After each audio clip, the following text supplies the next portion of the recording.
আজি আমি সদৌ অসম নাটযোগী ছাত্ৰ সন্থাই কোকৰাঝাৰ চহৰৰ মাছমজিয়াত জমিয়ত উলেমা হিন্দ নামৰ সংগঠনটোৰ মুৰব্বী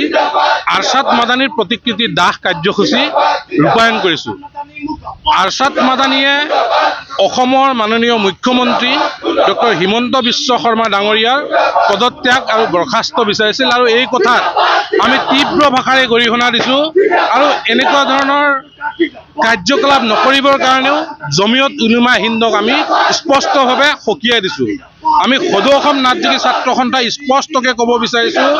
যে অসমৰ জনপ্ৰতিনিধি অসমৰ ৰাইজে নিৰ্বাচিত কৰিছে,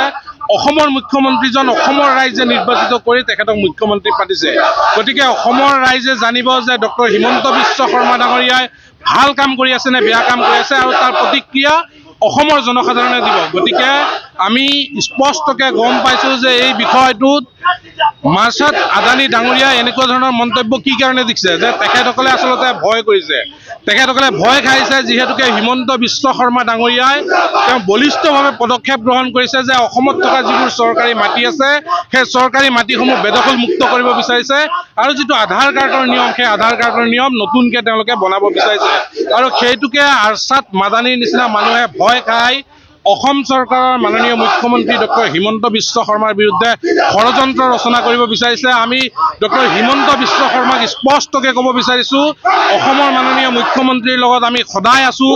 তেওঁ যিটো ভাল কাম কৰিব প্ৰতিটো ভাল কামত আমি সদৌ অসম নাটযোগী ছাত্ৰ সন্থাই তেওঁক সহযোগিতা কৰি যাম। গতিকে আৰছাদ মাদানীৰ নিচিনা ব্যক্তিৰ বিৰুদ্ধে